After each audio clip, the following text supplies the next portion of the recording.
HOA Karen polluted fishing area, fined $200,000 and forced to clean it. The lake used to sing.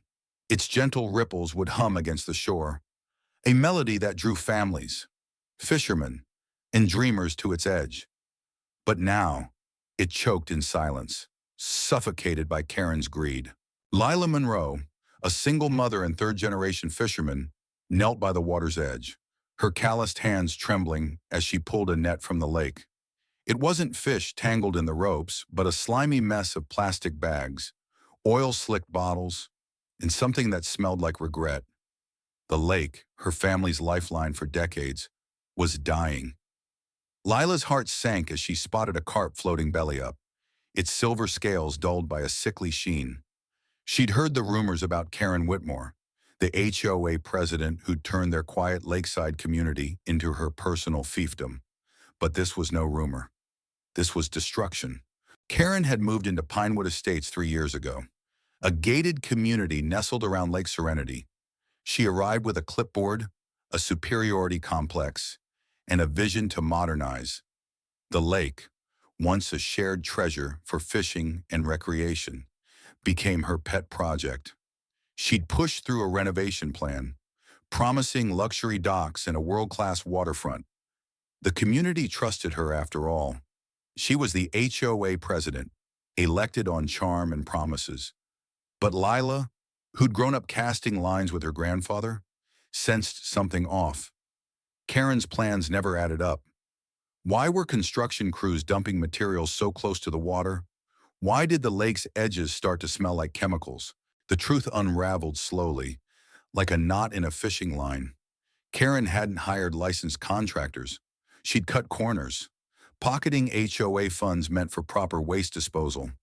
Instead of safe practices, her crew dumped construction debris, paint cans, oil drums, and plastic tarps into a makeshift pit near the lake's feeder stream.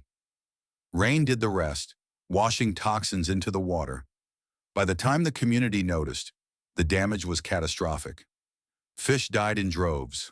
The water turned murky, its once clear depths now a graveyard of garbage. Lila's small fishing business, which barely kept her and her son afloat, was on the brink. She wasn't alone. Dozens of families who relied on the lake for income or food faced ruin. Whispers turned to shouts at the next HOA meeting. Lila stood at the back, her work boots still caked with lake mud, as Karen took the podium. "This is an overreaction," Karen said, her voice dripping with condescension. "The lake's fine. A little cleanup, and it'll be better than ever." She adjusted her designer glasses, dismissing the crowd's murmurs. Lila's blood boiled. She stepped forward, holding up a photo of a dead heron, its wings coated in oil. "This is your fine, Karen," she shouted. The room erupted. Fishermen waved ruined nets. Parents held signs demanding accountability. Karen's smile faltered, but she doubled down. "You're all ungrateful. I'm improving this place." The tension simmered for weeks. Lila organized a group of locals, fishermen, environmentalists, and even skeptical HOA members to investigate. They found the illegal dump site, its contents leaching into the lake. Tests confirmed the water was contaminated with lead, oil, and microplastics. The evidence was damning, but Karen was slippery. She denied everything, claiming the dump was pre-existing and blaming irresponsible locals. Her lies fueled the community's rage, but she wielded her HOA authority like a weapon, threatening fines and evictions to silence dissent. Then came the twist. Enter Marcus, a quiet retiree who'd kept to himself since moving to Pinewood.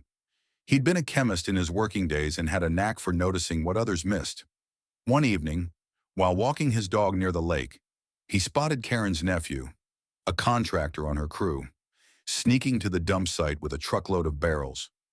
Marcus didn't confront him. Instead, he set up a trail camera, capturing footage of the nephew dumping more waste under Karen's orders. The video, grainy but undeniable, showed Karen herself inspecting the site, nodding approvingly as toxins seeped into the ground. Marcus shared the footage with Lila, and it changed everything. Armed with evidence, Lila's group took action. They filed complaints with the State Environmental Agency, rallied the community, and contacted local news. The story spread like wildfire. HOA president poisons lake for profit. Protests erupted outside Karen's pristine colonial home, with signs reading, "Save our lake," and "Karen's greed kills." Karen, cornered, tried to spin the narrative. She held a press conference, crocodile tears streaming, claiming she was misunderstood and working to fix it. But the footage was her undoing. The community's rage peaked at a public hearing, where Lila faced Karen in front of a packed room. "You knew," Lila said, her voice steady but laced with fury. She held up a water sample, its surface shimmering with oil. "You knew what this would do to us, to our kids, to the lake we've loved for generations. And you did it anyway." The crowd roared, fishermen slamming fists on tables, mothers shouting about their children's health. Karen's face twisted, her charm cracking. "I was trying to make this place better," she snapped. "You're all too small-minded to see it." The room exploded. A fisherman named Tom lunged forward, holding a net blackened by sludge. "This is my livelihood," he yelled. "You poisoned it for a quick buck." The hearing was chaos. Karen's lies unraveled as the environmental agency presented test results. The lake's ecosystem was collapsing, with cleanup costs estimated at $500,000. Karen tried to flee the room, but protesters blocked the exit, chanting "Justice for the lake." The state slapped her with a $200 fine for environmental violations, a sum that wiped out her savings. But the real blow came next. The court ordered her to lead the cleanup, wading into the muck she'd created, under supervision, for 6 months. The community cheered as Karen's face paled.